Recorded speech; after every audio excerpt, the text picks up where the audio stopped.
classification of measuring instruments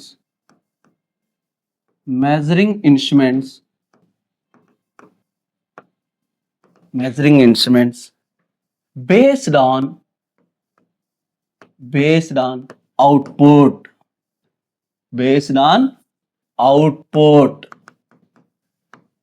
output బట్టి measuring instruments ఎన్ని రకాలు? మనం ఆల్రెడీ ప్రీవియస్ క్లాస్లో ఏం మాట్లాడాం? ఎనలాగు, డిజిటల్ మనం ఎక్కువగా వాడమండి, వాడేవన్నీ కూడా ఎనలాగే వాడతాం. ఆ ఎనలాగులో మళ్ళీ రెండు రకాలు. దేని బేస్ చేసుకున్నట? అవుట్పుట్ను బేస్ చేసుకున్నట.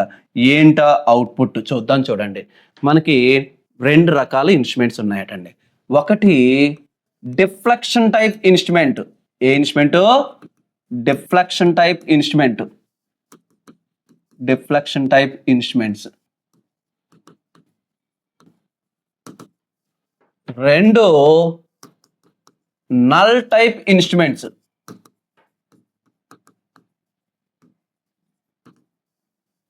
రెండు ఇన్స్ట్రుమెంట్స్ అటండి, null type instruments. Very important concept ఏంటట? ఒకటి డిఫ్లెక్షన్ టైప్ ఇన్స్ట్రుమెంట్, రెండు నల్ టైప్ ఇన్స్ట్రుమెంట్. అసలు డిఫ్లెక్షన్ టైప్ ఇన్స్ట్రుమెంట్ అంటే ఏంటి, నల్ టైప్ ఇన్స్ట్రుమెంట్ అంటే ఏంటో కూడా మాట్లాడదాం. నార్మల్గా ఏదైనా ఒక ఇన్స్ట్రుమెంట్ ఉందనుకోండి, ఇన్స్ట్రుమెంట్లో మెయిన్ కాంపోనెంట్స్ రెండు ఉంటాయండి. ఏంటి ఆ మెయిన్ కాంపోనెంట్స్ మనం డ్రా చేద్దాం. చూడండి, ఫర్ ఎగ్జాంపుల్ ఏదైనా నేను ఒక మెజరింగ్ ఇన్స్ట్రుమెంట్ తీసుకున్నాను అనుకోండి. ఇలా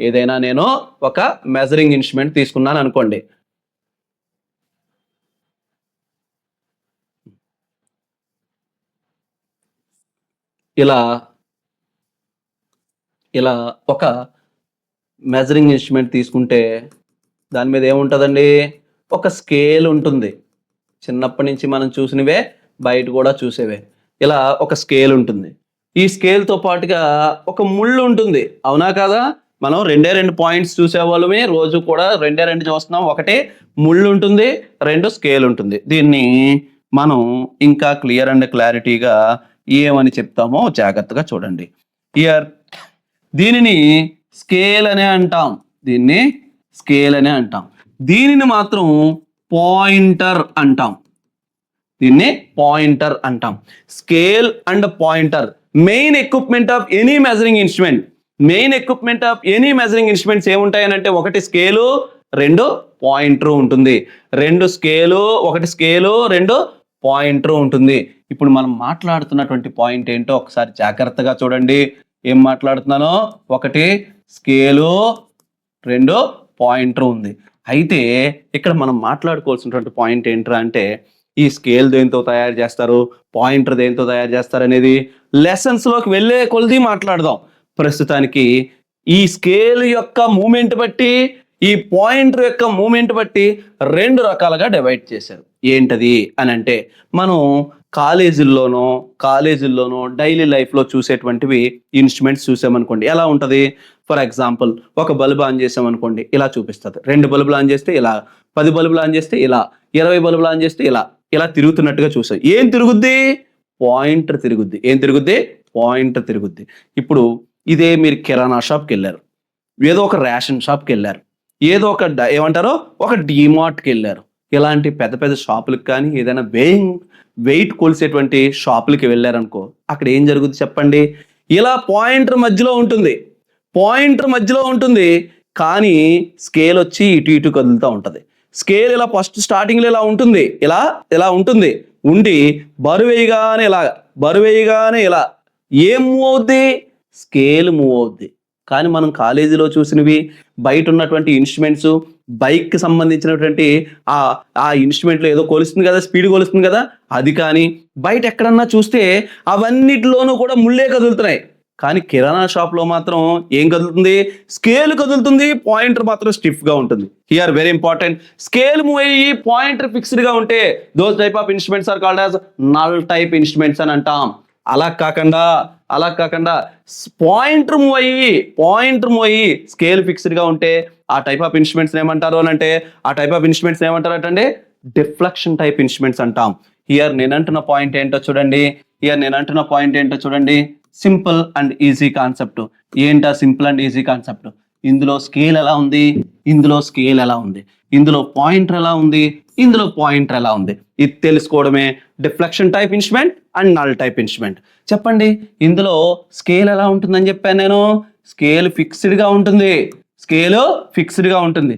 బట్ పాయింటర్ మాత్రం ఏంటండి, మూవబుల్ ఆర్ రొటేటింగ్ నేచర్, తిరుగుతూ ఉంటుంది లేదా రొటేటింగ్ నేచర్.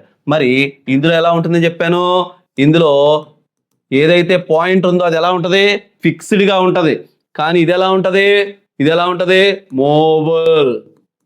ఈ పాయింట్ మీకు అర్థమైందా, అర్థం కాలేదా? ఇప్పుడు మనం మాట్లాడుకోవాల్సినటువంటి ప్రీవియస్ ఎగ్జామ్లో రిపీటెడ్గా అడిగేటువంటి క్వశ్చన్స్ ఏంట్రా అంటే ఒక ఇన్స్ట్రుమెంట్ ఇచ్చి ఆ ఇన్స్ట్రుమెంట్ లోపల ఉండేటువంటి రెండు పార్ట్స్ యొక్క నేచర్స్ అడుగుతూ ఉంటాడు. అంటే movable comma movable, fixed comma movable, fixed comma fixed, movable comma fixed, fixed comma movable, ఇలా మనకి రిపీటెడ్గా అడుగుతాడు. First of all deflection type instrument, null type instrument యొక్క మెయిన్ డిఫరెన్సెస్ అర్థమైందా, అర్థం కాలేదా? అర్థమైతే ఇంకా ఎగ్జామ్లో ఎలాంటి క్వశ్చన్స్ అడుగుతాడో ఒకసారి మాట్లాడదాం. మాట్లాడే ముందు వెరీ ఇంపార్టెంట్ కాన్సెప్ట్ చెప్పండి. ఇంత మంచి ఉన్నప్పుడు ఇలాంటివి ఎందుకు కిరాణా షాప్లో వాడుతున్నారు చెప్పండి. కిరాణా షాప్లో ఇప్పుడు మీకు అర్థమయ్యే భాషలో చెప్పాలి అని అంటే, ఇక్కడ ఇదంతా స్కేల్ ఉందండి, ఇది ఎలా ఉంది, పాయింటర్ ఉంది. పాయింటర్ అంటే ఏంటి, జస్ట్ లైక్ ఒక చిన్న పెన్ లాంటిది. స్కేల్ అంటే ఏంటి, ప్యాడ్ లాంటిది. పెన్ను ప్యాడ్ రెండు కంపేర్ చేసుకోండి. ఇప్పుడు నాకు విషయం చెప్పండి, పెన్నును మూవ్ చేయాలంటే ఎక్కువ ఎనర్జీ అవసరమా, ప్యాడ్ను మూవ్ చేయాలంటే ఎక్కువ ఎనర్జీ అవసరమా అంటే ఖచ్చితంగా ప్యాడ్ను మూవ్ చేయాలంటే ఎక్కువ ఎనర్జీ అవసరం. అంటే ఇందులో పవర్ కన్జంప్షన్ ఎలా ఉంటుంది అంటే చాలా ఎక్కువ ఉంటుంది, ఇందులో పవర్ కన్జంప్షన్ ఎలా ఉంటుంది అంటే తక్కువ ఉంటుంది. మరి ఎక్కువ ఉన్నా సరే కిరాణా షాపుల్లోనూ కస్టమర్ రిలేటెడ్ షాపుల్లోనూ ఎందుకు వాడుతున్నారంటే ఎక్కువ ఉన్నా సరే మోర్ యాక్యురేట్గా ఉంటుంది. అంటే మీరు ఏదైతే చెప్పాలనుకున్నారో ఆ చెప్పాల్సిన వాల్యూలో ఎర్రర్ లేకుండా ఎగ్జాక్ట్ వాల్యూ ఉంటుంది. అందుకనే కిరాణా షాపుల్లో కానీ వేయింగ్ బ్రిడ్జెస్ అని అంటాం. వేయింగ్ బ్రిడ్జెస్ అంటే పెద్ద పెద్ద లారీలు వెళ్తూ ఉన్నాయి, పెద్ద పెద్ద ట్రైన్స్ వెళ్తూ ఉన్నాయి, అన్లోడింగ్ అవుతున్నాయి. ఆ బోగీలోకి లోడ్ అయినటువంటి వెయిట్ ఎంత అని కొలవాలి అని అంటే దాని కింద ఒక బ్రిడ్జ్ ఉంటుందండి, దాన్నే వేయింగ్ బ్రిడ్జెస్ అంటాం. దాని లోపల కూడా ఏముంటుందంటే రెసిస్టర్లు ఉంటాయి. ఆ రెసిస్టర్లే స్ట్రెయిన్ గేజెస్ అంటాం. Or group of strain gauges is also called as load cell అని అంటాం. ఇప్పుడు నా పాయింట్ ఏం మాట్లాడాలనుకున్నానో చూడండి. ఆ రెసిస్టర్ని యూజ్ చేసుకుని ఏం కొలుస్తాం అంటే ఎంత బరువు ఉందో కొలుస్తాం. ఎగ్జాంపుల్కి మనం డైలీ లైఫ్లో చూస్తాం, లారీలు స్టార్టింగ్లో లోడ్ వేసుకొని వచ్చినప్పుడు ఎంత బరువు ఉందో అక్కడ సర్టిఫై చేసుకొని వస్తాడు. లోడు డిశ్చార్జ్ చేస్తున్నప్పుడు, రిలీజ్ చేస్తున్నప్పుడు మళ్ళీ వెయిట్ కొలుస్తారు. వెయిట్ కొలిసేటప్పుడు ఏం కొలుస్తున్నారు, దేంతో కొలుస్తున్నారు, వేయింగ్ బ్రిడ్జెస్. అలాంటి వేయింగ్ బ్రిడ్జెస్ కానీ వెయిట్ బ్రిడ్జెస్ కానీ లేదు అనంటే ఏం మాట్లాడాను, వేయింగ్ బ్రిడ్జెస్ కానీ వెయిట్ మిషన్స్ కానీ, అలానే పొటెన్షియోమీటర్ అని ఒకటి వస్తుంది, పొటెన్షియోమీటర్ కానీ, ఇవన్నీ కూడా దేంట్లోకి ఎగ్జాంపుల్స్ రా అంటే దేంట్లోకి ఎగ్జాంపుల్స్, నల్ టైప్ ఇన్స్ట్రుమెంట్. వేరేస్ ఇది దేనికిరా ఎగ్జాంపుల్ అని అంటే డైలీ లైఫ్లో చూసేటువంటి ammeter, voltmeter, wattmeter, మనం డైలీ లైఫ్లో చూసేటువంటి మీటర్స్ ఏవైతే ఉంటాయో అవన్నీ కూడా ఏ ఇన్స్ట్రుమెంట్స్ అంటే డిఫ్లెక్షన్ టైప్ ఇన్స్ట్రుమెంట్. ఇప్పుడు నాకు ఒక విషయం చెప్పండి, ఇది మరి యాక్యురసీ ఎంత యాక్యురేట్గా చూపిస్తుంది, కొంచెం పవర్ ఎక్కువ తీసుకుంటుంది అంతే. మరి అంత యాక్యురేట్గా చూపిస్తున్నప్పుడు ఈ ఇన్స్ట్రుమెంట్లు ఎందుకు, అన్ని ఇన్స్ట్రుమెంట్లు ఇవే చేసేయచ్చు కదా అని మళ్ళీ డౌట్ రావచ్చు. కానీ ఈ అప్లికేషన్స్ ఏమో 10% ఉంటే ఈ అప్లికేషన్స్ ఏమో 90% ఉంటాయి. మరి అంత యాక్యురేట్గా కొలిసేటువంటిది ఏమో 10% వాడి రిమైనింగ్ అన్ని 90% ఎందుకు వాడుతున్నాము అని అంటే very important. It is suitable for stationary applications. ఒక ఫిక్స్డ్గా ఉండాలి, ఏ విధమైనటువంటి మూమెంట్ ఉండకూడదు, చిన్న ఎయిర్ ప్రెషర్ ఉండకూడదు, చిన్న రొటేషన్ ఉండకూడదు, చిన్న వైబ్రేషన్ ఉండకూడదు, ఏమీ ఉండకూడదు. అంటే స్టేషనరీ అప్లికేషన్స్ ఆర్ ఫిక్స్డ్ అప్లికేషన్స్లో ఉంచాలి. ఇది అలా కాదండి. ఫర్ ఎగ్జాంపుల్ బైక్ ఉంది చెప్పండి, బైక్ మనం ఎంత స్పీడ్తో వెళ్తున్నామో కొలుస్తున్నాం. అది కనుక ఇది వాడాము అని అనుకోండి, అది చెప్పదు. వేరే బైక్లో ఎంత స్పీడ్తోనే వెళ్తున్నాం, కార్లో ఎంత స్పీడ్తోనే వెళ్తున్నాం, కానీ అది ఎగ్జాక్ట్లీ స్పీడ్ కొలుస్తుందా లేదా అంటే అది రొటేటింగ్ అప్లికేషన్స్ చెప్తున్నాం, మూవబుల్ అప్లికేషన్స్లో చెప్తున్నాం. ఎక్కడో ఫర్ ఎగ్జాంపుల్ గోడ ఉంది, ఆ గోడ పక్కనే వర్క్ జరుగుతుంది, వైబ్రేట్ అవుతూ ఉంటాయి, కానీ గోడకు అంటుకున్నటువంటి ఇన్స్ట్రుమెంట్స్ మాత్రం ఎగ్జాక్ట్ రీడింగ్ చెప్తూ ఉంటాయి. అంటే vibrating applications, rotating applications, movable applications, stationary application, ఎలాంటి అప్లికేషన్స్లో అయినా దాని పని తను చేసుకుపోయేది ఏంటంటే డిఫ్లెక్షన్ టైప్ ఇన్స్ట్రుమెంట్. కొంత ఎర్రర్ ఎక్కువగా ఉంటుంది, అంటే యాక్యురసీ తక్కువగా ఉంటుంది, కానీ ఇది ఎక్కడైనా వాడచ్చు. ఇది ఎక్సలెంట్ యాక్యురసీ, కానీ ఇంట్లో పెట్టుకొని ఆపరేట్ చేయాలి, ఒక రూమ్లో పెట్టుకొని ఆపరేట్ చేయాలి. నిజానికి చెప్పాలంటే మనం కిరాణా షాపులు కూడా కాదు, కరెక్ట్గా చెప్పాలంటే గోల్డ్ షాపులు లాంటివి తీసుకున్నారనుకోండి, ఆడేం చేస్తాడు, చిన్నది కూడా ఎక్కువ కింద చూస్తాడు కాబట్టి ఆ లోపల పెట్టి మొత్తం ఒక రూమ్ పెట్టి ఆ రూమ్లో కొలుస్తాడు. అవునా కదా? Those type of instruments are called as ఏమంటారు అంటే నల్ టైప్ ఇన్స్ట్రుమెంట్స్. అంటే ఇప్పుడు deflection type instrument, null type instrument మధ్య డిఫరెన్సెస్ ఏంటి? ఫస్ట్ డిఫరెన్స్ ఇది తెలిసింది. రెండో డిఫరెన్స్ ఏంట్రా అంటే పవర్ కన్జంప్షన్. మూడోది ఏంటమ్మా? Power consumption. పవర్ కన్జంప్షన్ ఎలా ఉంటుంది చెప్పండి? పవర్ కన్జంప్షన్ ఇక్కడ ముళ్ళు ఒకటే మూవ్ చేయాలి కాబట్టి లెస్ పవర్ కన్జంప్షన్. ఇక్కడ ఏం చేయాలి?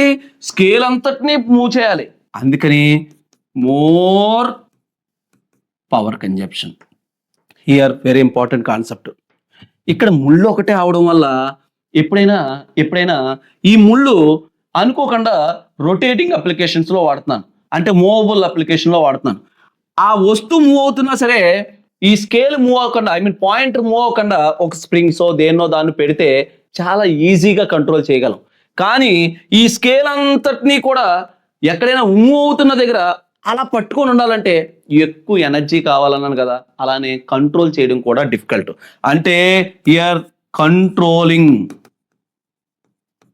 ఏంటండి? Controlling or controlling torque. ఇందులో చాలా ఈజీగా కంట్రోల్ చేయొచ్చు, అటు ఇటు షేక్ అవ్వకుండా. ఇది డిఫికల్ట్. ఓకేనండి. నెక్స్ట్ వన్ ఏం మాట్లాడాము? యాక్యురసీ.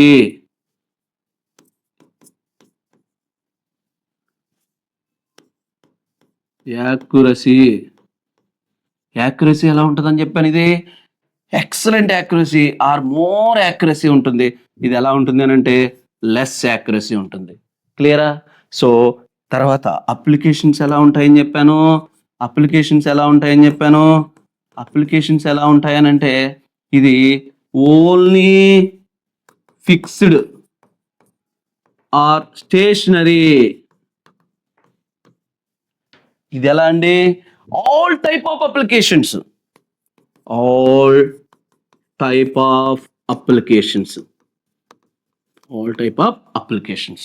మరి ఎగ్జాంపుల్స్ ఏంటండి ఇవి అని అంటే ఇందులో ఎగ్జాంపుల్స్ ఏముంటాయని చెప్తున్నాను?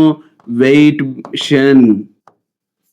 ఒకటి కిరాణా షాప్లో చూసేటువంటి weight machine,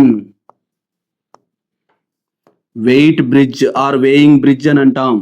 weight bridge or weighing bridge. దీన్నే మరొకటి ఏమంటాము అని అంటే లోడ్ సెల్ అని కూడా పిలుస్తాం. లోడ్ సెల్, పెద్ద వెయిట్లను కొలవడానికి వాడే వాటిని లోడ్ సెల్ అని అంటాం. ఆ తర్వాత పొటెన్షియోమీటర్.